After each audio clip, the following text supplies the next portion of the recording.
Visit plexidermtrial.com.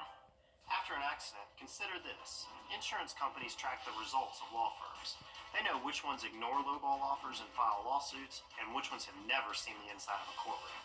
If your lawyer has a reputation for settling cheap, what kind of offer do you think you'll get? I'm Austin Jackson. At my law firm, insurance companies respect us because we stand up for our clients.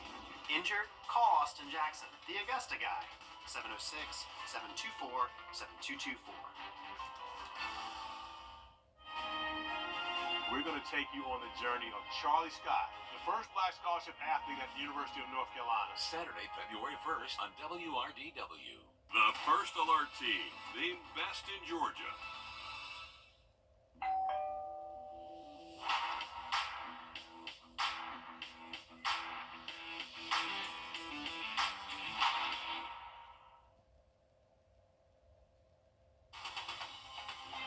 Live from Augusta. You're watching News 12, live at 5. Good evening, I'm Meredith Anderson. The homestead exemption, it is a hot topic in Georgia as different counties try to determine if they're going to be exempt. Public hearings in the Columbia County Board of Education system started today. Your Hallie Turner went to that meeting. Hallie, what can you tell us about what was said there? Yeah, Mayor, so here's the thing. When it comes to all of this, there are 3 separate meetings that the county will host, and they've already started that.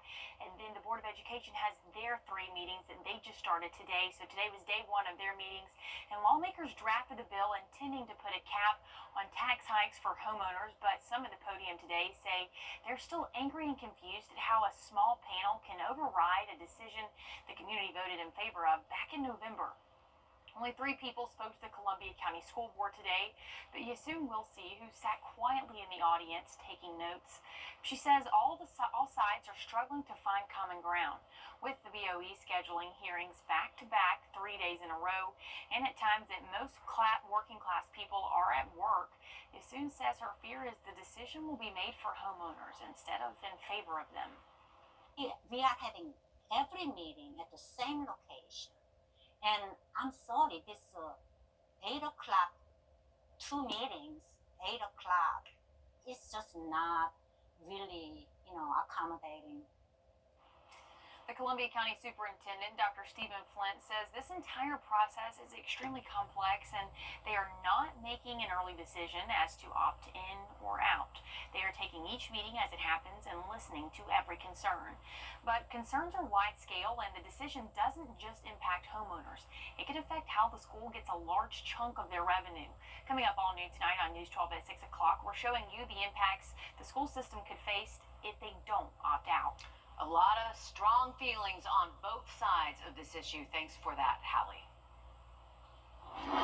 This just in, live at 5, the Orangeburg County Sheriff's Office says one of their crime scene investigators died in her home. 32-year-old Salita Evans died Sunday after being with the department since September 2022. She graduated from the Criminal Justice Academy in March of 2023. No word on her cause of death yet, just that the sheriff's office says she died suddenly.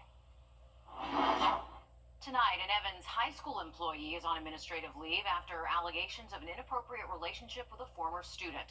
A letter went home to parents today, but it did not name this employee, nor did it give a time frame of when this might have happened. The principal only said he wanted to notify parents of this investigation and encourage anyone to report suspicious behavior. Last week was eventful, but it seems like this week, Riley, sorry about that. Y'all switched up in the last half hour. But this is going to be a calm week. And Riley, we need some calm in our lives right now. Please tell us Amen, that's Meredith. what it's going to be. Absolutely. Luckily, just liquid rainfall so far today. It is going to stay just a little bit of rain, and most likely, if you're watching us right now, you're pretty much done with the rainfall for the rest of tonight. But this is just pushing off to clear. That front will push through. Our actual temps will stay above freezing tonight, but the wind chill tomorrow morning, anywhere from the upper 20s to low 30s. But the good news is, by tomorrow afternoon, sunshine, high temperatures, most likely hitting near 60 for most locations. So a beautiful Tuesday ahead. We'll see how much we can warm it up later in that full forecast. All right, calm is good. Thanks, Riley. A teenager is facing several charges tonight after deputies say he stabbed his own mother with an 8-inch knife. 17-year-old Davion Pinkston was arrested over the weekend.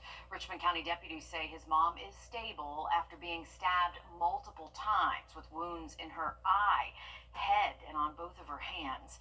It happened at the Icon Waverly Apartments on Scaremill Road. According to arrest warrants, one of the witnesses was only 4 years old. A 65-year-old man is dead after a hit and run in Augusta. The coroner says Dwayne Rutledge was riding his moped when a driver hit him on 13th Avenue and MLK Boulevard and then took off. He died at the hospital. Deputies are looking for a Chevy Tahoe or Suburban. They say it should have front end damage.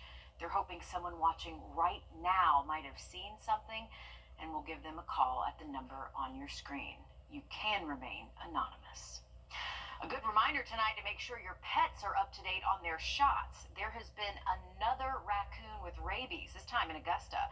Georgia DNR responded to the call near Bel Air and Wrightsboro Roads back on the 15th after a dog came into contact with this raccoon. Now, test results just came back showing that raccoon tested positive for rabies.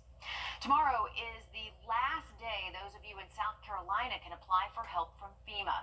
Now, this applies to anyone living in any of the counties listed right there on your screen.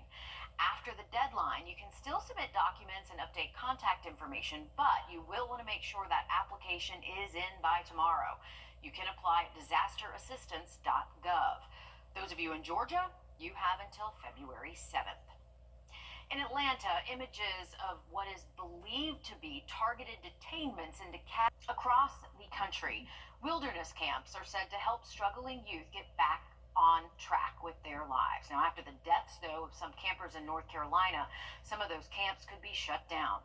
Nick Oshner talked to lawmakers about that possibility. 2 kids died in Trails, Carolina in the span of a decade.